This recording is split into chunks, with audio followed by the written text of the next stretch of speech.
Bienvenue sur Leadershift, le podcast qui fait bouger votre leadership.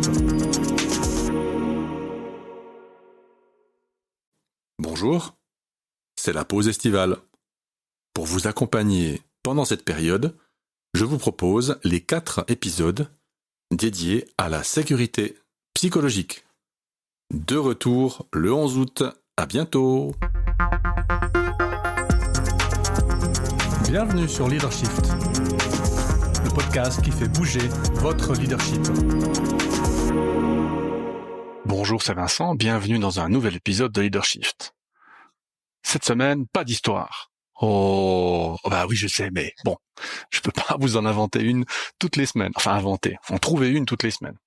Si, entre parenthèses, vous avez des histoires morales ou des fables qui pourraient être applicables au monde de l'entreprise, volontiers, vous me l'envoyez et j'essaie de faire quelque chose avec. D'accord ? Cette semaine, comment favoriser la sécurité psychologique ?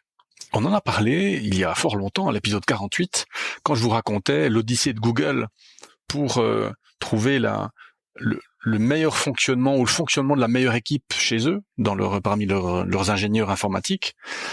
Et ils identifient alors que les managers ou les équipes dans lesquelles la sécurité psychologique est forte sont les équipes qui sont les plus performantes.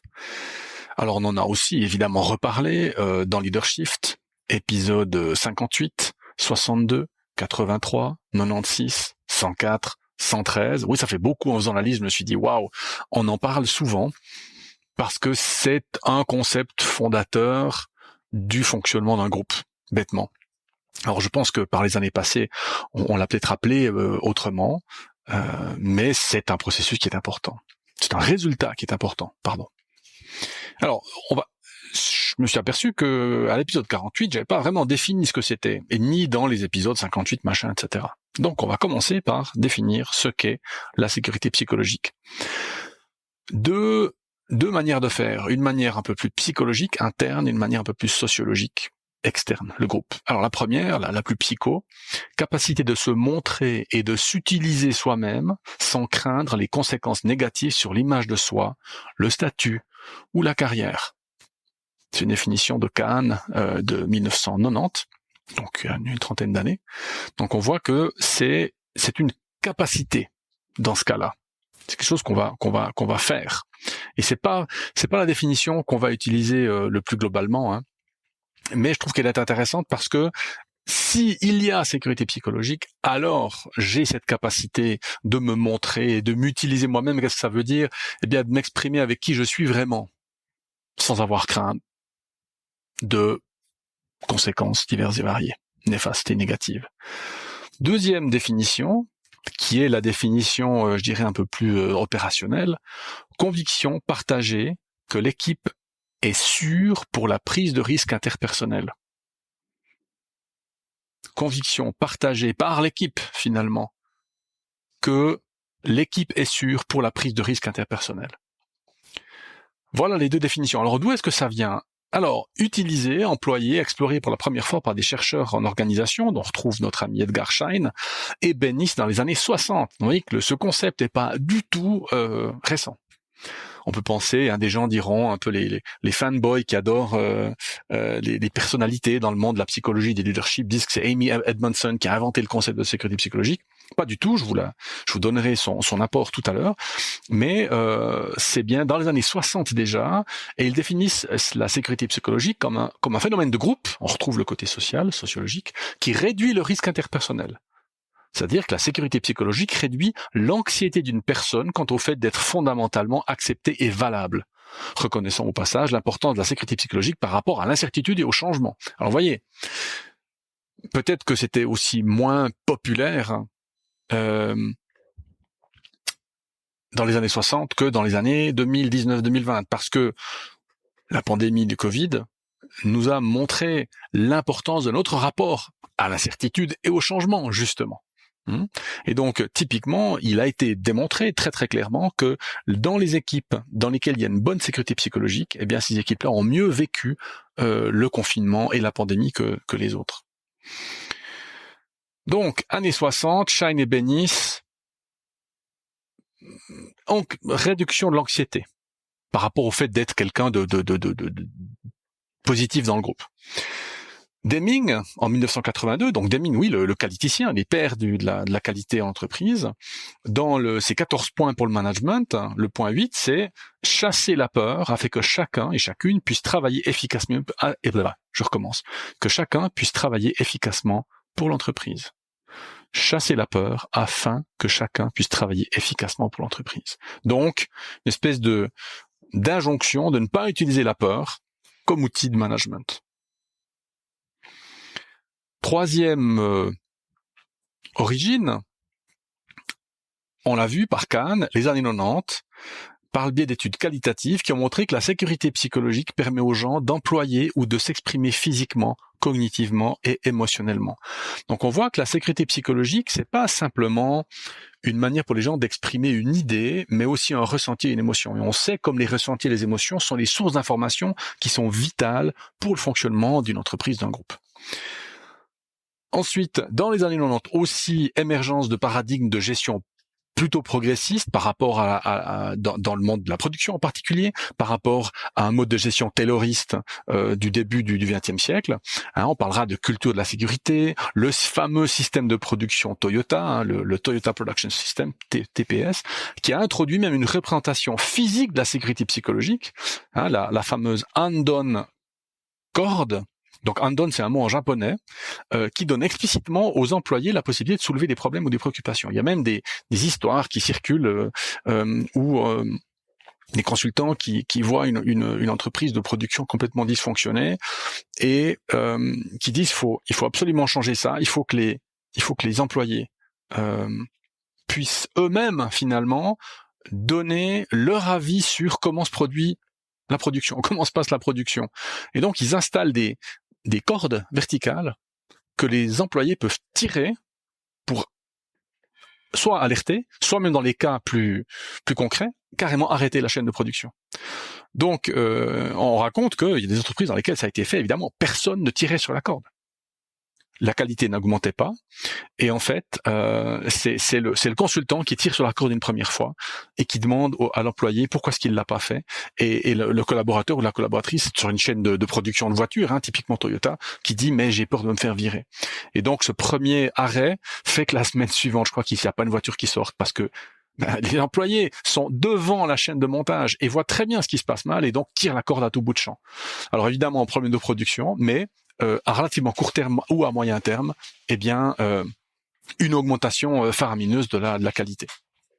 Et enfin, on en vient pour les origines de la sécurité psychologique à Amy Edmondson, donc qui en 2014 fait une étude empirique, scientifique, dans diverses régions et pays, qui montre que la sécurité psychologique joue un rôle important dans l'efficacité au travail dans beaucoup de régions différentes. Donc là, on sort un petit peu de cette idée d'occidentalisation de la psychologie, puisque là, on est allé vérifier dans différents pays que ce concept de sécurité psychologique est important partout. Alors, on l'a défini très bien, on voit dans les origines que ça vient du monde de la production, donc c'est utile dans ces mondes-là, c'est pas qu'une question de psychologie clinique. Mais qu'est-ce qu'on fait en entreprise? Comment est-ce qu'on fait? Et McKinsey, qui grâce à ses recherches, montre qu'il est possible de favoriser une telle atmosphère de travail. Alors, par où est-ce que ça commence? Eh bien, en fait, selon McKinsey, ça commence au sommet. Donc, c'est les dirigeants, les leaders, qui à tous les niveaux doivent apprendre et adopter des comportements spécifiques qui aident leurs employés à s'épanouir. Donc, installer un climat de sécurité psychologique. Alors, au sommet, tout au sommet, mais en fait, finalement, ils disent au sommet, mais c'est valable pour n'importe quel leader, le leader d'équipe de production comme le dirigeant d'entreprise, 3 comportements clés à développer pour installer ce comportement de sécurité psychologique. Et vous les connaissez. Les 3 que je vais vous donner, vous n'allez pas dire « Ah, magnifique, c'est pas de la physique nucléaire. » Premier comportement clé, la consultation. Évident. Solliciter l'avis des membres de l'équipe et tenir compte de leurs opinions sur les questions qui les concernent. Tenir compte de leurs opinions. Facile à dire, plus difficile à faire. Pourtant, consulter, vous le savez, demander l'avis, prendre l'avis, c'est une manière aussi aux gens de faire adhérer c'est une manière de demander aux personnes d'adhérer aussi une fois que la décision a été prise. Donc, consultation, premier comportement clé. Deuxième comportement clé, soutien. Encore une fois, rien de nouveau. Faire preuve de sollicitude et de soutien envers les membres de l'équipe, non seulement en tant qu'employé, mais aussi en tant qu'individu. Et on revient en fait à quelque chose qu'on a dit dans un des épisodes précédents. On disait que finalement, dans les méthodes pour développer la confiance, liées à la sécurité psychologique, dans l'épisode 127, eh bien, laisser ou favoriser le développement complet de la personne est une manière d'obtenir cette confiance et donc aussi une manière, vous le voyez, de développer une sécurité psychologique dans l'équipe. Et troisième comportement clé, la remise en question, le challenge, le défi, demander à l'équipe ou aux membres de l'équipe de réexaminer les hypothèses qui concernent leur travail et la façon dont ils peuvent dépasser les attentes et réaliser leur potentiel. Vous voyez qu'on n'est pas que dans les mauvaises langues diraient dans le mou. On n'est pas que dans la consultation et le soutien, mais on est aussi dans le challenge, on est aussi dans la mise à disposition d'éléments qui permettent d'aller plus loin en équipe. Donc, 3 comportements clés. Et notre rôle de leader, eh bien, c'est d'être un catalyseur dans ces comportements, en donnant aux autres les moyens d'agir et en renforçant les comportements par rapport à toute l'équipe. Donc, en tant que leader, nous-mêmes, et on n'a pas besoin de faire quoi que ce soit d'autre, si on commence par consulter, soutenir et remettre en question, on va commencer à installer un sentiment de sécurité psychologique. Mais c'est pas tout. Et là, je m'adresse peut-être effectivement plutôt au cadre dirigeant ou au RH. Le deuxième volet de l'article McKinsey, que j'ai mis en source évidemment, parle très clairement qu'il faut développer les leaders à tous les niveaux. Développer les leaders à tous les niveaux.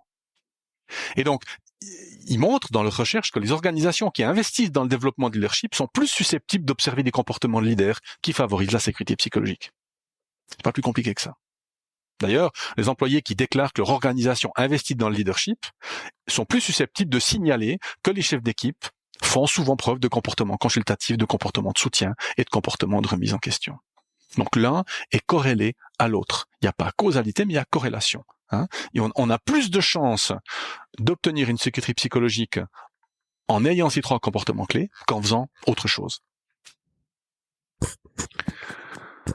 Alors, d'ailleurs, chez Coapta, nos programmes de formation leadership focalisent sur ce genre de compétences.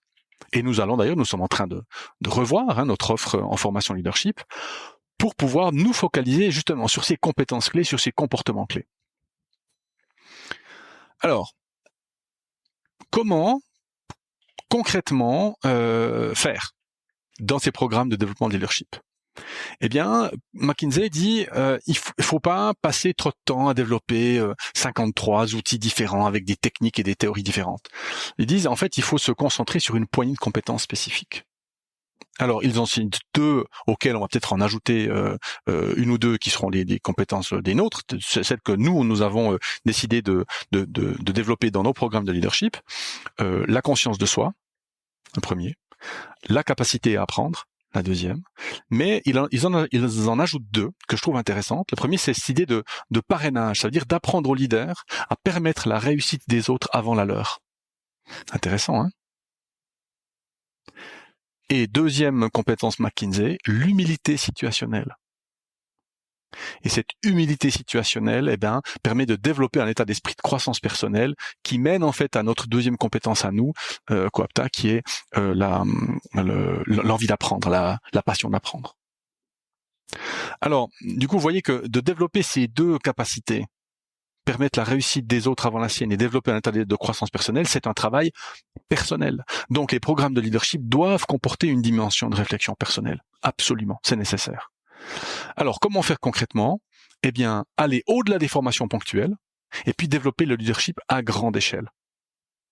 C'est pas moi qui le dis, parce que on pourrait dire oui, mais Coapta veut faire de l'argent, alors on va former tout le monde. Non, et on voit bien pourquoi. Les collaborateurs vont regarder autour d'eux comment est-ce que ça se passe. Donc si on forme une poignée de managers dans une équipe ou dans une entreprise, ça va pas suffire. Ensuite, à grande échelle, c'est aussi ne pas faire de formation de 2 jours qui se suivent. Pourquoi ? Parce que ça suffit pas. Les comportements humains ne se modifient pas facilement du jour au lendemain.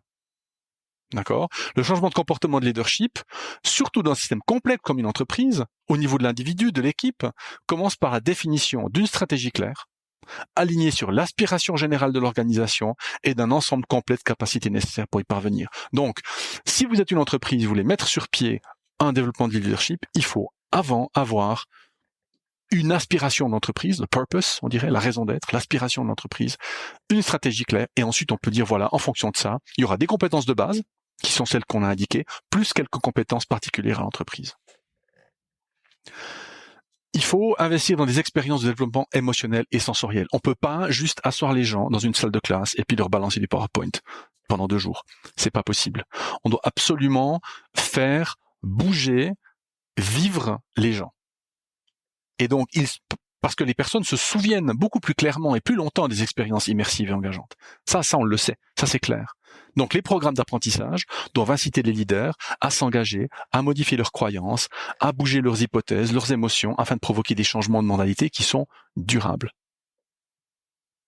Et ça, eh bien, c'est une promesse que nous nous sommes fait cette année, chez Coapta, de revoir nos formations pour les rendre plus immersives, plus engageantes. C'est une des raisons d'ailleurs pour lesquelles mon associé, Fabien Noir, a rejoint l'entreprise. Troisième manière, intégrer le développement dans le travail quotidien des leaders.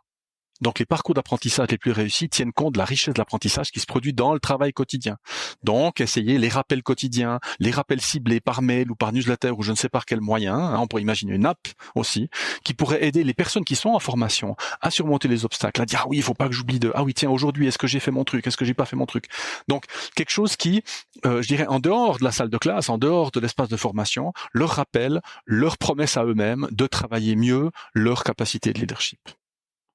Donc, concrètement, 1. Pas de formation ponctuelle. Développer à grande échelle et sur le temps long. 2. Investir dans des expériences immersives de formation. 3. Intégrer le développement dans le travail quotidien. Et vous voyez que on vit encore aujourd'hui, on espère sortir bientôt de cette pandémie, mais l'accélération du rythme du changement, le besoin de réponses créatives, de réponses adaptatives, de nouvelles réponses de la part des équipes à tous les niveaux, signifie que la sécurité psychologique est plus importante que jamais. Comment voulez-vous qu'une équipe dans laquelle les gens ont peur de parler, qu'il y ait une quelconque créativité qui puisse émerger ? Et je parle pas de créativité artistique, je parle de créativité en solution de problèmes, en design, pour trouver des solutions avec des partenaires. La créativité, c'est pas qu'une question d'art, c'est une question aussi de performance. Donc les organisations qui développent les compétences de leadership et l'environnement de travail positif et qui favorisent la sécurité psychologique peuvent en retirer de nombreux avantages pour la santé et la performance de l'équipe. Et nous, chez Coapta, on croit très fermement que ça peut être vous et votre équipe, vous et votre entreprise. Donc si vous êtes intéressé à travailler la sécurité psychologique dans votre entreprise, dans vos équipes, faites appel à nous, faites appel à moi, envoyez un mail info@coapta.ch et nous pourrons travailler sur des choses simples avec vous. Voilà.